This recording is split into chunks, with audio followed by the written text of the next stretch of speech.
So, welcome everybody. Thanks for joining us for another day in the life of a successful voiceover actor. Today it's Daniel Southerland. Daniel, thanks for being with us today. Oh, thanks for having me.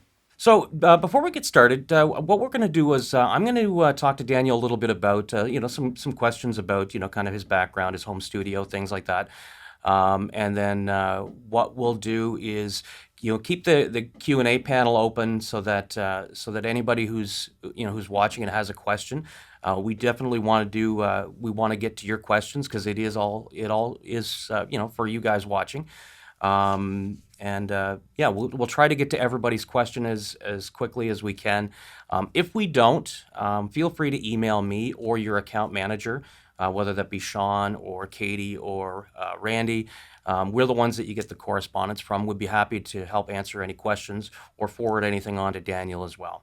So Daniel, again, welcome. I guess for starters, what brought you to voices.com? How was the path that brought you here? Well, it's a little bit unusual, which after having watched several of these webinars, I guess there is no usual path. I kind of always been one of those kids that would bug my parents reading billboards and, doing that announcer voice and that kind of thing. I went into music. That's kind of been my passion most of my life, and started looking into podcasting actually, and then kind of crossed paths with voice acting and was like, that would be really awesome. I have a friend that's in broadcasting, and she recommended voices.com and a few other places. And so I started looking online and seeing some of the webinars and some of the materials that you guys put out, and found a coach, and he's a voices.com actor, and that it was the only place really that he recommended and kind of hooked me up with.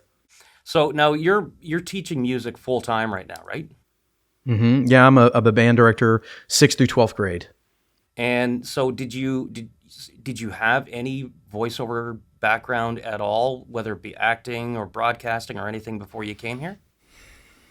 No acting. I've been in choir and doing vocal performance and stuff like that. I'm actually a tuba player, but nothing really to speak of. No broadcasting.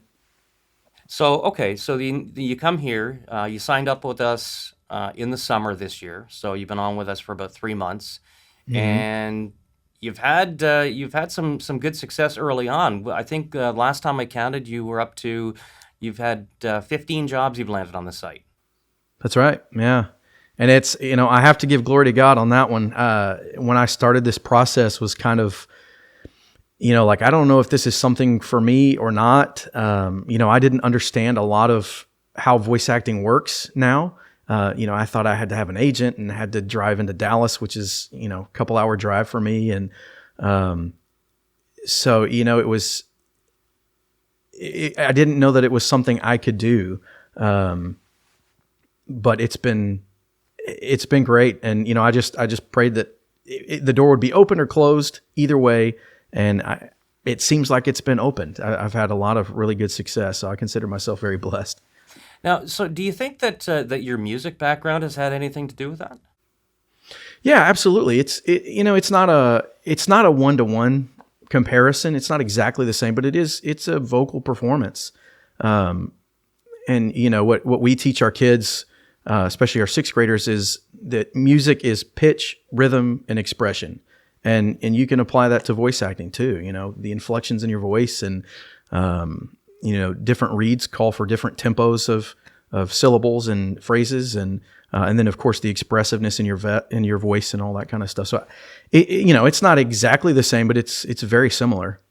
So now you'd mentioned that you did have a coach before you got Mm-hmm. started with us this summer. Who's your coach? His name's Bob Michaels. He's a professional voice actor, has been for a long time. Started out in broadcasting. He's in Dallas. And again, it's kind of embarrassing when I look back on what I thought the process was. And, I thought you contact an agent and do a read for them and they decide whether they like you or not. And now I know that's very backwards. But so I looked at the top agency in Dallas, and they have a little disclaimer on their website that they don't take fresh new voice talent. But I decided to call them and said, I'm looking to get into this, and how do I do that? And they gave me two names.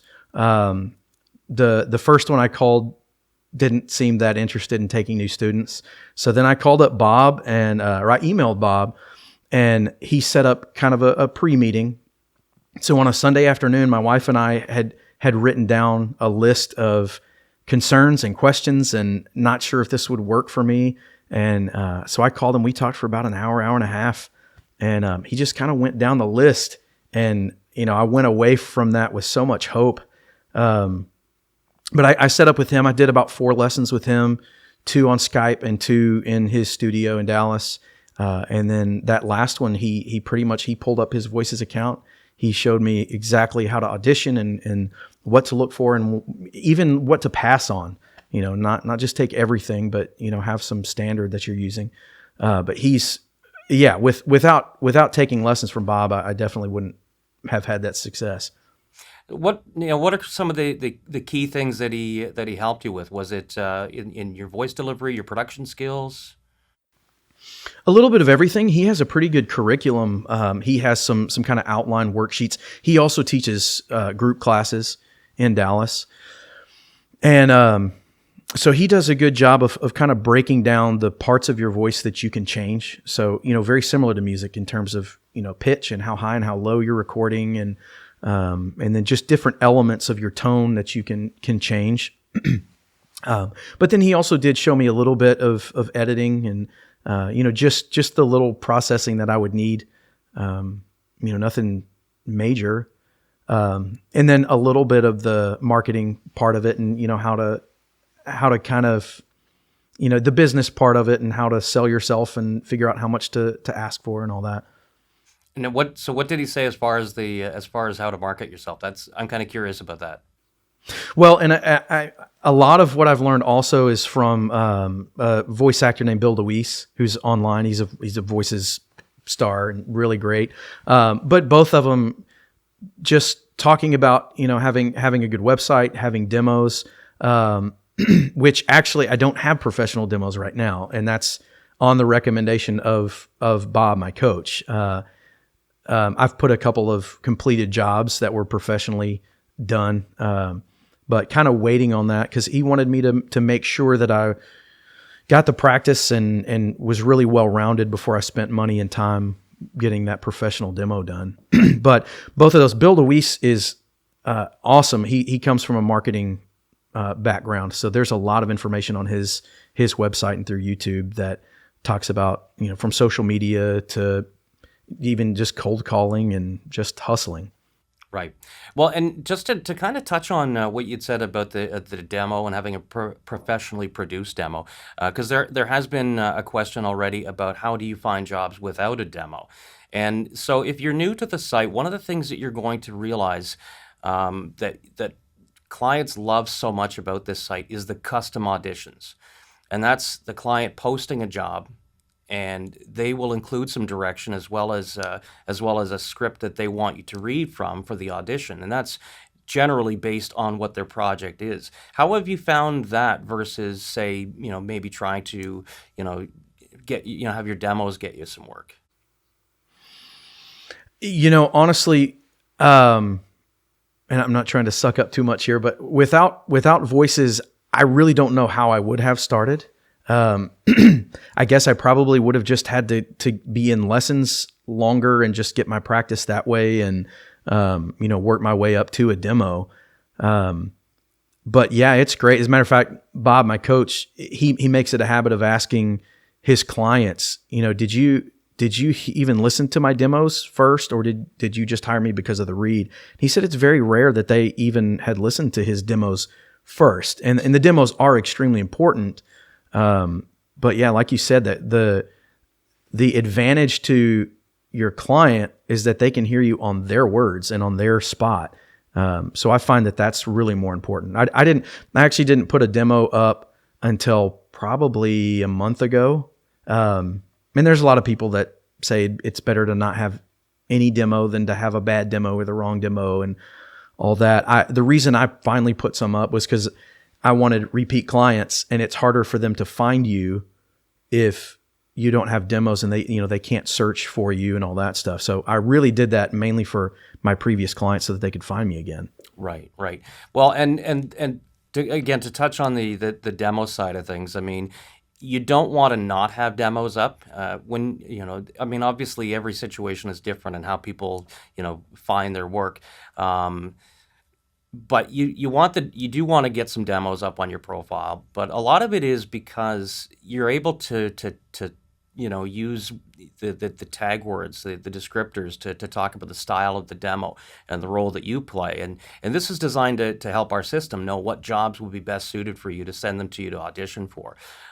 They are going to get listened to, but again, a lot of what the legwork that you're going to achieve is through the auditions. But again, the demos, they are important as well, but kind of for a bit of a different reason. I do want to apologize. There's a lot of questions coming in, and I'm having problems with my mouse trying to scroll through them. So if I don't get to it, I do apologize. I'm a little technically inept when it comes to some of these things. Now, as far as your studio, you'd mentioned you're not in your studio right now. You're kind of set up in your kitchen, right? Mm-hmm. Yep. Okay. What do you have in terms of a studio setup? We have a big walk-in closet, and it kind of is a T shape. And my very loving and patient wife has allowed me to kind of set up in really in her side, because there's like a full U shape with lots of clothes and stuff. And it's really been perfect. I've tried in different areas of the house, and there's just nothing that even comes close to matching that. I mean, I very rarely have to do any kind of noise reduction or any kind of post-processing to get out, reverberation or anything. It's probably the best place in my house. And so now, what are you using for software? Because we've had a few questions about that, about the editing process, the software you use. What do you use right now? I use Audacity, and one of the things that I wanted to kind of do today was kind of represent the people that are kind of starting from nothing. And, there are several people out there, and I've seen a few of these that, they may have already been in video production or something. And so they just kind of change things around. I mean, I'm still kind of piecing this together. Found the best place was in my closet. I've got I was going to send a picture. I didn't get that done, but my entire recording setup is on one mic stand. I don't record directly into my computer. I have a Zoom H5 recorder that I record into, and all of that using like photographer C clamps and stuff like that. Everything that I use is on this stand, and so I can kind of move it out of the way and bring it back in. I stole that from Mike Delgadio, is another one that I've listened to a lot, and he's got a video online about your first setup, and so I stole that from him. And I've got iPad set up there so I can read scripts, and my mic and headphone stand and all kinds of stuff just on one mic stand. What kind of mic are you using right now? Well, right now, because I'm in my kitchen, I typically use a Rode NT1. I started on a Audio-Technica 2035, and just about a month and a half ago bought a Rode NT1 that I've been happy with. I was afraid that being in the kitchen, I might need a dynamic mic, maybe that would help a little bit with the sound quality. So I'm using an SM7B, Shure. So it's working pretty well so far. Right. Well, and that's one of the keys too, that, and I think a lot of people don't really appreciate, is when you're especially when you're using an online platform, you need to make sure that the audio quality is excellent, and that means having a decent mic. We recommend getting the best mic you can afford. Having a decent mic, having the acoustics, so you're not having that reverb, because nothing kills auditions like having reverb or even just any kind of bad audio quality. Now, so when you're editing an audition, what kind of editing are you doing? Like, how much time are you spending on one? I probably spend more time than I should. One of the interesting issues that I had early on was, recording in my closet was almost working too well. And that AT 2035, by the way, I recommend that to starters. I think it's like 130, 150.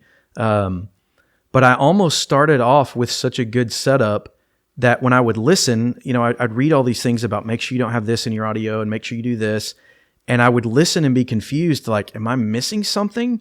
Maybe I'm just not hearing it right. I mean, I have a pretty good ear as a musician, but didn't know what to listen for. And so I sent a few files to my coach and was like, is this okay? And he was like, yeah, that's perfect. So it was almost like I just kind of lucked into good audio quality. And so with that being said, I've kind of learned to not spend as much time, that it does need to be good, high quality. There can't be any, big artifacts in your sound, but I was actually being a little bit too picky. So I've kind of tried to back off. It probably takes me about 10 minutes to do an audition. Just kind of trying to get the clicks and any harsh S's out of it. And then of course mistakes, getting those out. But, I typically don't mess with compression or anything like that just because I don't know what I'm doing and I don't want to mess it up. Well, and that's the other thing too is, you mentioned that you lucked into having good audio quality. I mean, I don't know how, between your background and your coaching, that's going to help an awful lot as well. But we can't stress enough for people that are watching, don't be shy to give us a call. If you're thinking, okay, you know what, I want to do this. Well, before you go and drop $400 on a membership, give us a call and say, do you mind listening to some of my audio so that I can make sure that I've got good audio quality and I can have proper expectations as to, what's going to come back my way. Because the last thing you want to do is a month or 2 months of auditions, and then you say, well, I don't know what happened. We listen and it sounds like, you're in a tin can, or, like you mentioned, you don't edit out some of the harsh S's or the mouth clicks and things like that. That's what we're here for. And have you had the opportunity to be able to rely on the voices.com resources? Oh yeah, lots. Every time if I have a question that I have to, that's a specific question that I can't find in a FAQ or something, the staff's always been very quick to get back with me. And then of course, lots of like the script library that's in there. I've practiced those a ton. And, there's just so much stuff that you guys put out. There's, I can't remember the name of it. There was a new report you guys put out just a few weeks ago that was just kind of stats about, what percentage of successful actors on the site have demos and all that kind of stuff. That was very eye-opening for me. What was the biggest thing that you took home from that? Because I think I know that the information you're talking about. Yeah, the one that I mentioned was probably the biggest one because at that point I didn't have any kind of demos on, and so because of that, your profile isn't complete, and so the highest I would get on my voice match was an 80. And so I was looking, I wish I had that number in front of me, but it was some ridiculous number of people that have auditions it was like 3 or 4 times more work. And so I was like, okay, I need to get something up there. But there's tons of stuff on that document. Yeah, and that's the beauty is, most people can do voiceover. I mean, most voices are marketable. There are a couple of key things, that you need to know going into it, and that's why we're here. That's why we welcome the calls and the emails, and this is why we do the webinars like this, because once you learn those key things, it increases your chances infinitely at having success, and that's what we all want. Sure. Now, still on the equipment, before we move on to the next topic, because someone had asked about you using a preamp. I mean, you're using a great mic there. Obviously, it's an XLR. What kind of preamp do you use? I'm actually just using the preamp that's in the Zoom, in the Zoom H5. It seems to give me enough of a boost that it's been great. I do have a little Behringer mixer that I've used anytime I'm having to go directly into the computer.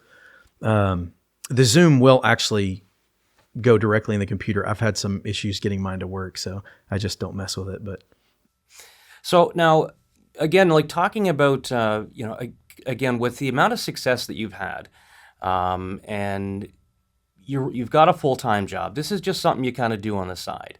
How much time are you actually, spending doing, auditions? Like, how many auditions are you typically doing in a day? not nearly as many as I'd want.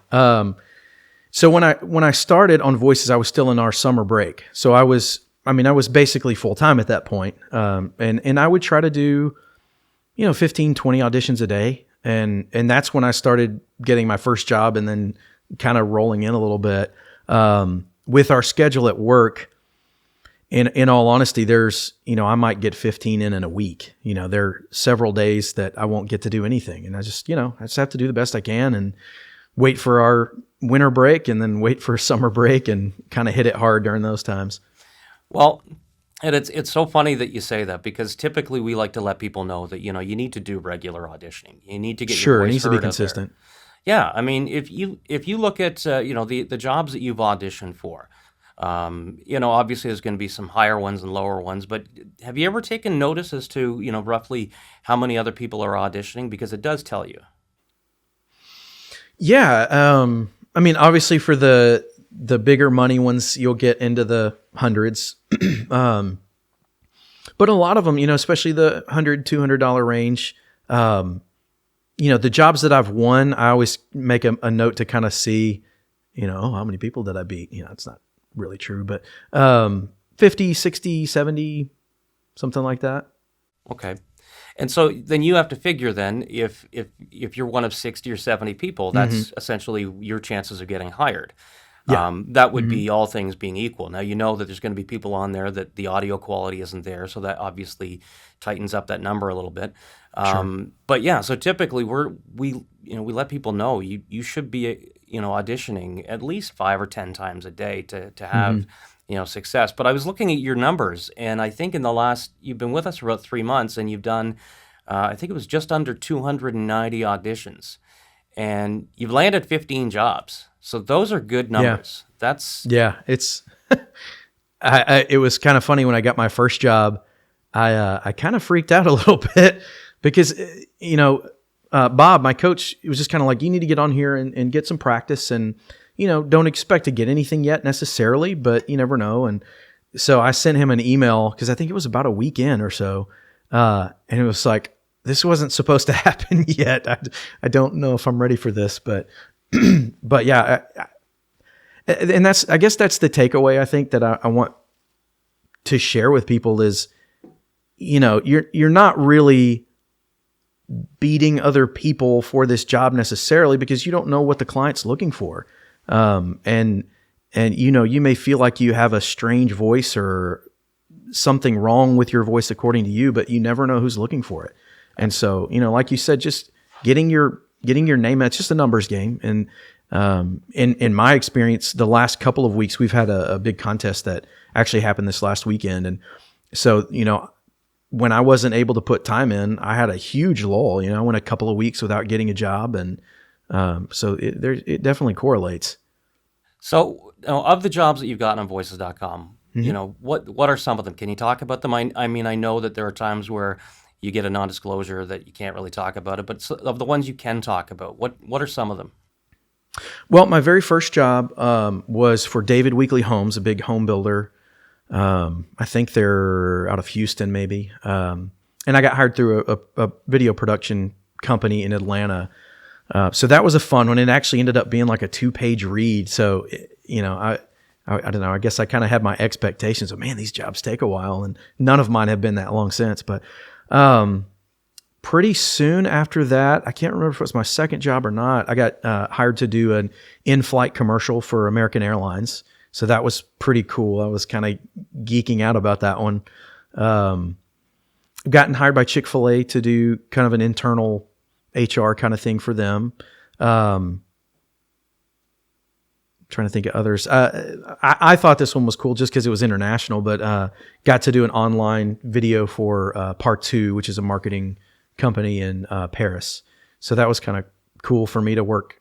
I mean, I guess I'm working with Canada daily with voices, but overseas, I thought that was kind of fun. What would be your? I mean, obviously, it's still pretty new to you. What would your dream voiceover job be? I would love to be able to turn on the TV and hear my voice on a national commercial.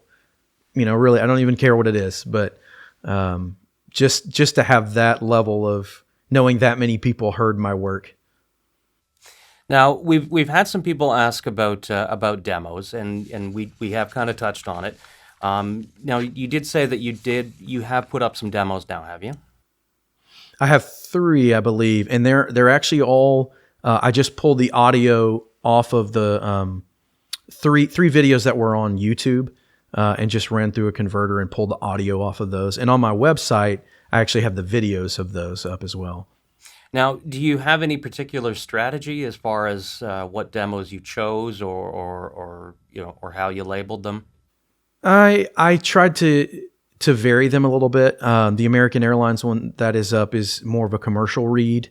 I did one that I think I labeled inspirational that I did for a church. It was like an anniversary thing that they were doing and kind of a year end, and here's what we want to do in the coming year and all that. So that was a little bit more kind of quiet, inspirational read. And then I can't even remember if I think my third one is that part two marketing.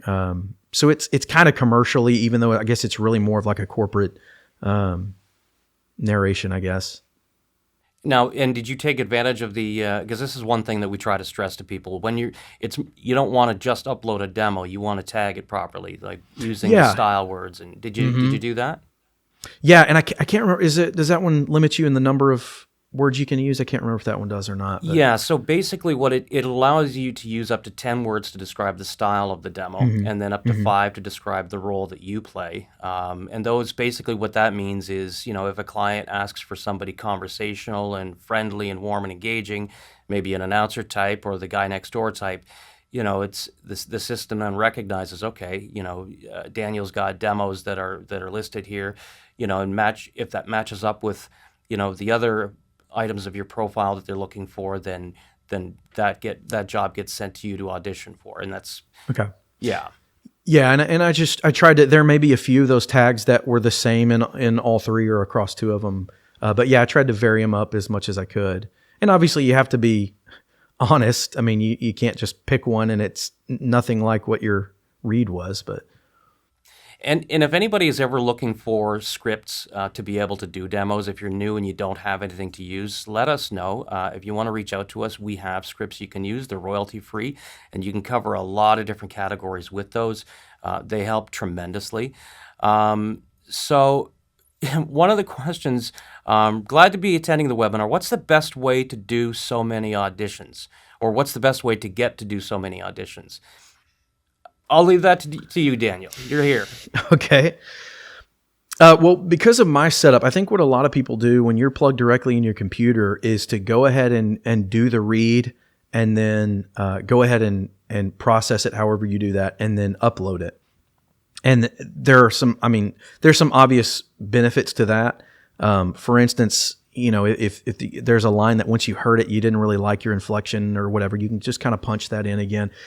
The way I do it, for a myriad of reasons, through this recorder, is I batch them. I'll kind of go down my list, and you can sort your jobs by by the budget or by your voice match or whatever. And I usually try to do, if there's a really exciting one on there that's a big name, even if there's a couple hundred people that have done it and I'm a 30% match, I figure, why not? But I'll batch 10 or so together and then take them to the computer and just do them one at a time that way. And there have been a few times that it was like, I really want to go back and do that one again, and I'll just go back and record it. So it's not the way I do it's not as efficient. It's just the best way I can do it for my setup. And how much, when you read from the script that the client provides, how much of the script do you typically read?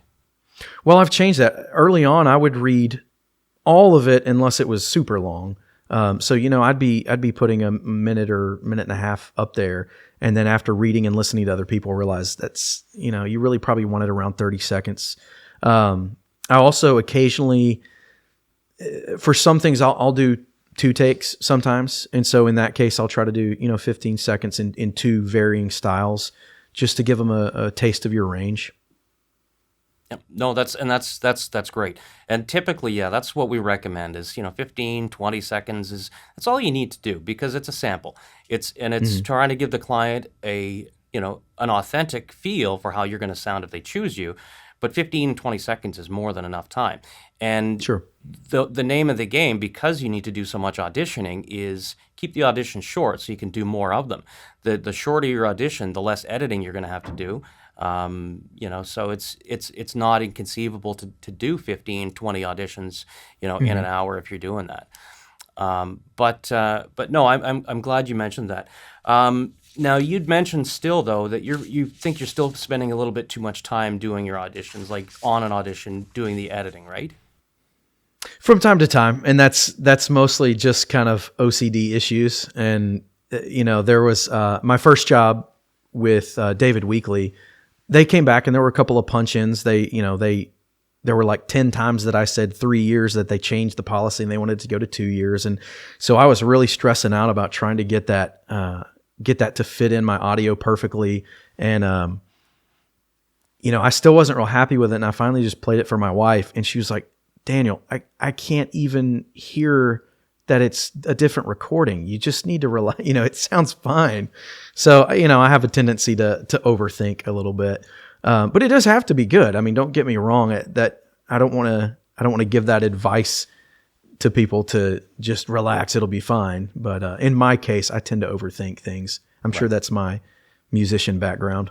No, not at all, not at all. And you're right. There is a balance between, doing quick, numerous auditions and still making sure that they sound good. Now, when you tackle a script, is there, through your coaching with Bob, did he have any suggestions at say marking up a script or how to tackle a script, how to analyze it before you read it, or what were his suggestions for that? Well, he's a big proponent. I know a lot of people want to capture that first read, and even if you hardly ever use it, just kind of see what comes out first. He's of the school that you need to read it out loud once or twice, and it's kind of like you spend more time on the front end, but you should be saving time on the back end because you're more likely to get what you're hoping to get the first or second time. He didn't really give me any tips on marking things up, but definitely, we had one whole lesson was about, when you're looking at a script, what should you be thinking of, and who's your audience, and what is it for? If it's just like a radio spot where the whole thing is based on your voice, and so you may have to be a little bit more energetic, and the message that they're trying to send is only being portrayed through you. Whereas on a video, you're just kind of helping bump what they're showing on the screen a little bit, and you can be a little bit more in the background. So definitely lots of things to consider, but I just read it off my phone or off my iPad, and there was one bigger job that had about a page-long script that I did mark a couple things in. They specifically asked for tone changes. It was the church one actually that you can hear. They wanted it to get a little bit more forward-thinking later on, so they wanted the tone to brighten up a little bit. So I did mark that one up. Typically, I don't. I probably should. So I guess it's fair to say then that you would say that there is pretty high value in using a voice coach then to get started. Absolutely. Yeah. I mean, you're just wandering around in the dark, and some of it is based on your performance and just having that coach to help you with the performance, but there's so much technical and then the business side of it. And that was one of the great things that I appreciate about Bob is in that first meeting on the phone I had with him, he was so unassuming. He was telling me, whoever you pick for your coach, he didn't even assume that I'd pick him, but he was like, whoever you get, they need to be teaching you the performance. They need to be teaching you the technique and the technical aspects, and then also the business part of it. So, I like to break things into three. So, you have to be thinking about all three of those, and you're going to find that you're stronger in one or two of those than the other. And like I tell my music students, don't practice what you can already play. Focus on your weak spots. And I would, depending on back, for me it was kind of the technical stuff. My wife has a marketing degree, so I can bounce stuff off her all the time. She can kind of help me with that. But for me, it was just how to get my voice recorded and sounding right, and equipment. It was all new to me, and so Yep. No, I mean that's very, very well put. And to kind of help along those lines, I mean, Bob, he's obviously done a great job with you, and there are a number of great coaches out there. So if anyone that is interested in getting some coaching, please don't be shy. Reach out to us. We do have a number of coaches that we partner with. We can send you to the right one based on whatever issues you may be having. Yeah, we have different arrangements with different ones. So yeah, there's a lot of options there. Now, one of the questions that came up with coaching is, what if there are no coaches within driving range? Well, this is the beauty of a site like this. It kind of exemplifies the industry. You can do everything online. And these coaches that we're going to partner you with, did you work with Bob in person, or was it done online? Because I think you'd mentioned a couple of Skype sessions, didn't you? yeah, I did my first two on Skype, and mostly because those were, in the curriculum that he kind of has created, it was more, he didn't really need to hear my voice more than just conversationally. So it was really more, he would send me the handout and we'd kind of go over it. So it was really more of an educational, learning the terms and kind of learning your way around it. And then I did go to his office, or to his studio. It was not required. But I was on summer break, and I think it was about an hour and a half drive to him. So I chose to do that, and it was beneficial. I mean, I think if you can be in person with him, I think that's great, but you don't have to be by any means. Now, just another question that did come up. I mean, what did he charge? It was, I'm trying to think. It was less than $100 for an hour. And that was one of the things he told me too. He said, it's an hour lesson, but I'm not going to have a buzzer go off and kick you out. I mean, I think a couple of ours went an hour and 15, hour and a half.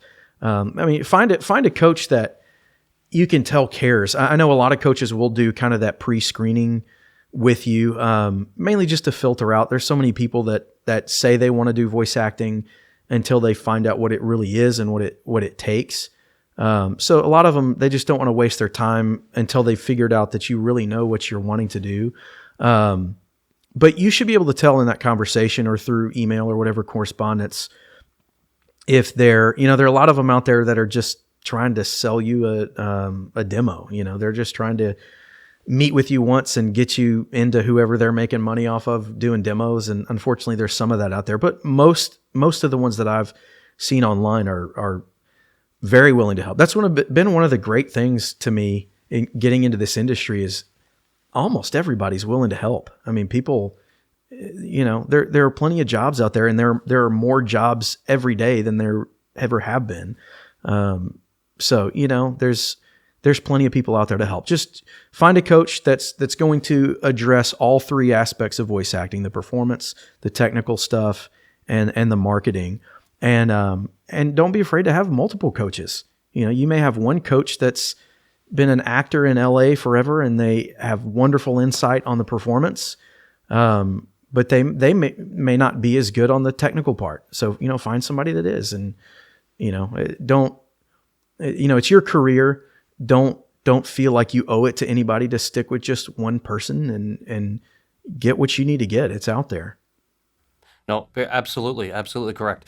Now, one of the questions that did come up, and I basically just asked the viewer to email us, but I don't want it to seem like I'm avoiding it. Some of these questions are a little tougher to answer in a webinar like this, but I do want to touch on one of them that came up, and it was in regards to auditions that you submit that don't get listened to. Mm-hmm. I'm sure you found that. I mean, it's just the nature of the beast, the way it is. Sure. And to kind of maybe put it in perspective, if there's 60 or 80 or 100 auditions that a client gets, unfortunately, sometimes they don't all get listened. It all depends on on the situation. It's not something to get discouraged over. It's just it's the reality. A lot of times, the kind of the way I usually try to put it in perspective is, if you go shopping, and let's say you decide, you need a new couch. And so you say, this weekend I'm going to go to my 5 favorite furniture stores to get a couch. And you get to the first one and they have exactly what you want at better than the price you were ready to pay. Are you going to go shopping at the other stores? You're probably going to take the one you found. All we can do is help you give you the best chance of being heard. And there are keys to doing that in how you fill out your profile and how you audition, the strategies that you employ. And that's, again, one of the reasons why we say call us or email us. What are some of your strategies to combat that? Have you had concerns about, the numbers of auditions being heard and not listened to, or Oh yeah. Yeah. I sent an email. That was one of the times that I emailed staff and was just like, am I doing something wrong here? And it is, it's just the way it works. And, I find in many ways it helps me to try to put myself in the shoes of the person that's hiring you. And, this is the most important, this is our job, but it may just be a very small part of their job. If they're working for a corporation, they may have just been told by their boss, hey, we need to do a commercial, go find this person, and this is what we're looking for. And, they may not know exactly what they're looking for. And so they may listen to a ton of auditions and pick a few they like. And, but there may be a more seasoned person that knows exactly what they want. And if they hear it on the second audition, they've got 50 other things they're trying to do. So they just need to lock it up and do it. So you can't take it personally. And just realize it's not a waste of your time, because every audition you do is practice. And, I know you don't get paid for practice, but I guess that's one of the benefits for me of being part-time is, I don't have to stress about it putting food on my table, and I know that's not everyone's reality. Some of you are having to do it full time, and, that just lights the fire under you. But, I will say one thing I really love about Voices is the user interface with the likes and being able to see if they've listened to it or not. And sometimes it is frustrating, but it kind of gives you goals a little bit. I remember, I think I just got up to 90 likes on Auditions this week, but I remember I got my first one. I was like, okay, I'm doing something right. Somebody out there likes what I'm doing. And so that kind of gives you a little bit of a boost, and, then you get several in. And so I like that, but you have to be careful not to live and die on that either. If you're not getting any feedback, you're not getting anybody that's liking your auditions, there may be something wrong with your audio. So, like David said, send it in to somebody, see if somebody wants to listen to it. I know, not to plug other sites, but I know Edge Studio Online has the same kind of thing where you can, I think it's like $20, and you can have one of their professionals listen to it. And, just find a Facebook group or something where they're voice actors and send it. And, there may really be something wrong with your audio, but chances are it's just a numbers game. And, my early success is not typical, and it wasn't even what I was expecting. So, just stick with it, hang in there. Yep. No, and exactly right. And that's why we say, if you have any questions about, why you might be struggling or not having the success that you think you should have, or even before it ever gets to that, before you decide to, to buy a membership and start auditioning, get in touch with us and say, all right, I want to make sure that all my T's are crossed and my I's are dotted. Can you help me make sure that this audio is going to sound good?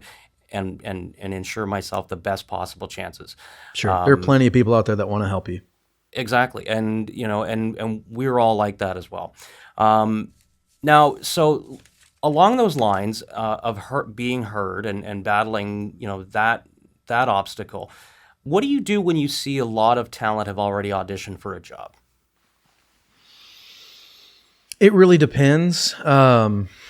Some of it has to do with the voice match score. If I'm really low, and there's already a lot of people, I probably won't waste my time. Now, I say that, earlier, I'm kind of speaking out of both sides of my mouth. If it's a huge company, that I would love to do, like I said, my goal is to be on a national commercial. So if it's for some big national commercial, I don't care. It doesn't, it's only going to waste 5-10 minutes of my time, and you never know. So I'll throw it out there. But I will say I've actually got my iPad pulled up right here. Most of my jobs are at or below 50%. I've got a lot of 30, 40% with 50, 60 people.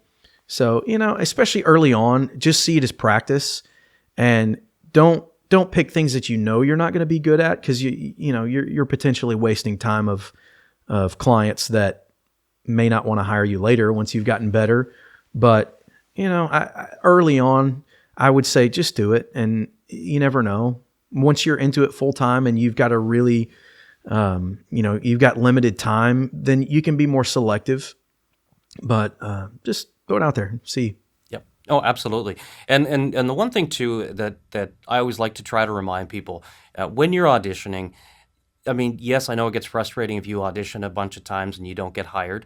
And that's kind of like what you touched on about if you haven't had any feedback, that might bring up another concern. But if you're getting feedback, that to me is just about as good. And depending on what the feedback is, and I'll give you an example, because I always say to somebody, you're not auditioning for a job when you audition on this site. You're auditioning for that client, because so many clients use this site on a regular basis to find talent and to post jobs. And it happens all the time where a client will say, Daniel, hey, you know what? You sounded great. I loved the audition. You're not quite the fit for this particular project, but we got some other stuff coming down the pipe that we know you're going to be right for. And that, to me, that's a bigger win than landing that one particular job. You now have a client in your back pocket, and that's how you build a business. That's how the repeat business. Have you had any repeat business yet? I know you've only been with us a couple of months, but yeah, actually, my first repeat was my first job. Actually, David Weekly contacted me about a week ago and had and it was kind of a related thing. It kind of fit onto the end of the previous project, but I still had to audition for it and got it. So that's my only repeat right now. But yeah, I mean, I've had several that in reviews they'll say, "Great job, would love to hire you again, love to work with you," and I'm sure over the course of a year or more, I'll get more of that. But it's not a get rich quick game at all. I mean, it's a long game. So, like you said, you got to be thinking more about clients and relationships, and again, thinking just a little bit of humility of you're probably not the most important part of this project for them. You're a piece in the puzzle, and what you do is obviously extremely important to you, and it is extremely important to them, but you have to realize that you're there to serve them and to serve their project, and be willing to be flexible. And with my schedule, kind of taking it into like directed sessions, phone or Skype sessions, I've actually never done one of those. And that's because I kind of tell people up front that with my schedule, my teaching schedule, I can't promise that I'm going to be around. So because of that, I'll offer to give them, 3 or 4 revision sessions, because it's my schedule that's being an inconvenience. So I'll go above and beyond and make sure that I'll stay on the project until they get what they want. A question that just came in that I kind of want to address before before I forget to. What's the strategy for a rookie? And who better to ask than a rookie who's had some success? I hope no offense meant by the term rookie, by the way. No, not taken. But the strategy for a rookie, to have early success, because this one viewer is asking, the more demos I upload, the higher chances to get hired. And it's actually, as we talked about, it's not the demos, it is the it's your audition that I think I've got 3 demos up. I think I've had like 60 something listens, but I don't have any favorites right now. And there's a way that people can favorite you to put you on their short list. So the demos are there, and they're just part of the tool, but they're not the most important part to most clients, because they're just filling out the sheet and telling the people at Voices what they're looking for, and then they're going to listen to the auditions. Yep. No, exactly. And that's basically, in a nutshell, the strategy really, especially early on, is just audition to as much as you possibly can. And it's not Yeah. designed to take up a lot of your time. I mean, the auditions, if you read 15 seconds of the script, edit out the mouth noises, tighten it up, make sure levels are good, send it in with your bid. You'll be able to do 10, 15 of those in an hour. So if you've got an hour or two a day on average you can put towards this, I mean, obviously you've had a lot of success and you don't even have that kind of time. You're basically doing a day's worth of auditions in a week. And you've had great success. And we had someone ask already, is it a worthwhile investment? Well, the average job, pays about, between $300 and $400. Yeah. So, Oh yeah, I made it mine up on my first job. Exactly. So, it's as long as you can go into it knowing that, okay, my audio's got to be good and I've got to put enough time into it, lean on us, give us calls and emails to say, hey, help me out, help me get started. That's what we're here for. Now, as a musician, and an educator, do you have any exercises that you would recommend to say someone getting started, as far as to help with their voice, to keep it in shape? Well, with my schedule, unfortunately, I don't have a kind of voice warm up routine or anything. Of course, most of the time that I get to record's the end of the day. So for me, I have to deal more with voice strain kind of at the end of the day. But I mean, just kind of doing some humming, some vocal falls. I have a little bit of that background with choir stuff a little bit. But just activating the vocal cords and not doing anything to stress them out. You don't want to be screaming or doing anything like that, but just, kind of doing kind of buzzing your lips a little bit and, stretching your mouth out and doing things like that. I normally don't have time to do that, unfortunately, but.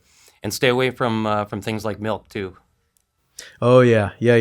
Drink tons of water and, water with lemon juice is always right next to me, in the booth, and try to get those smacky sounds out of there. Now, a couple of the things that I kind of like to talk about, and I mean, obviously, when you started, you saw how many jobs there were on a daily basis to audition for. What were your thoughts on that? It was a little overwhelming at first because as soon as you fill that out, you get dumped with, I don't know, there was probably over 100 of them on there. So I was like, oh my gosh, are there going to be this many every day? And of course, that was, basically backlog stuff that fit. And so, I kind of worked my way through that. And, but yeah, I mean, I probably get, I don't know, 30 or 40 that are on there every day. And, some of them are there for several days. But yeah, there's always, of course, some of it's my schedule. I never run out of things to audition for. So, well, and the reason I bring it up is because I've had people ask. They say, well, what separates Voices.com from say going somewhere else? And I mean, there's a number of things. The couple of the bigger things is the number of jobs there are to audition for. Another one that a lot of the talent that have been successful, it may be a little more difficult for you to answer because, we're your first stop. You haven't experienced it anywhere else. But as far as getting paid, talk about your the way you see getting paid and how convenient that's been for you. Oh, that's a huge benefit of Voices, with their escrow. I forgot the name of it. What was that called? The SurePay system. So yeah. SurePay. There you go. Yeah. And yeah, I have mine set up through PayPal, and there's only been one job that I had a little bit of trouble getting paid for, but my suspicion was there was something on the front end of the job that made me think maybe this was their first job.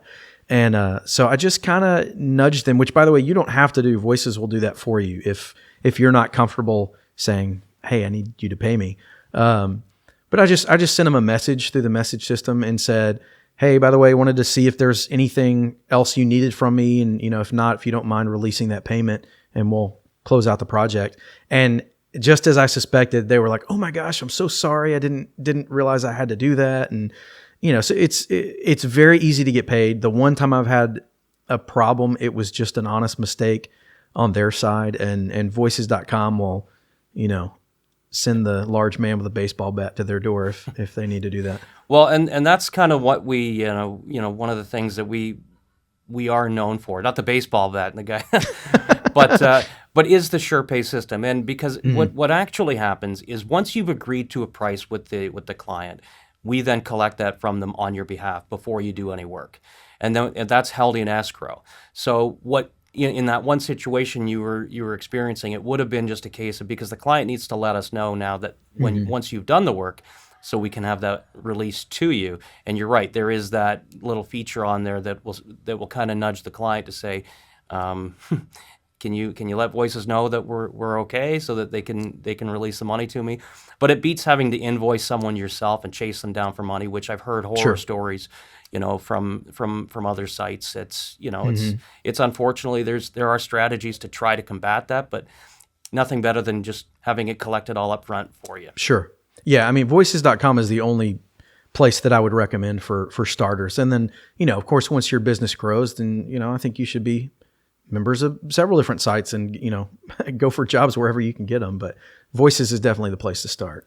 So now we are kind of running a little bit short on time. I apologize if we haven't gotten to everybody's questions. Like I said, please just email us, whether it be me or who your account manager might be. It might be Randy or Sean or Katie, and we can get in touch with Daniel as well if we can't help you. But before we go, a couple more things. One last question: what do you love most about the voiceover industry? It's a perfect outlet for artistry. Obviously as a musician, I kind of have that outlet for my creativity. But I started out actually kind of thinking about going into podcasting and things like that, and just looking for ways to use my talent and create something. And voice acting to me is perfect because it's in small chunks, and you might get signed to a bigger project rather, like an audiobook, but you get to be somebody different and do a different project and stretch yourself every day. And if a project doesn't go the way you had hoped, then just go on to the next one. And so you get to kind of flex your creativity. And there's a little bit of technical aspect there for people that are, audiophiles that love messing with that kind of stuff. But it's just a great way to be creative and be part of people's projects. Yeah. No, very well said. Well, Daniel, I really do want to thank you for your time today. I know you've been very inspirational to a lot of people. I know we've answered a lot of questions. I know, unfortunately, some we missed, but like I said, reach out to us and we will answer your questions. And again, don't ever be shy about reaching out to us, because whether you have questions about your audio, about auditioning, you know what? You never know. You may have a promotional offer that's available to you. We're here. Do not be shy. We've got a lot of people on staff, and we've got a lot of phones in here. So, but again, I do want to thank you, and to anybody that that is looking to get on to the next part of their career, to start getting some auditions. I'm pretty sure, Daniel, you would say it's definitely worth the investment, wouldn't you? Oh yeah. I mean, even if it's doesn't end up being your next career, it's worth it, again, just to be creative and part of the process. It's a lot of fun. Perfect. Well, thanks so much again, Daniel, for joining us, and thank you everyone for watching as well. I know you probably all enjoyed the story as much as I have. Take care. Thank you.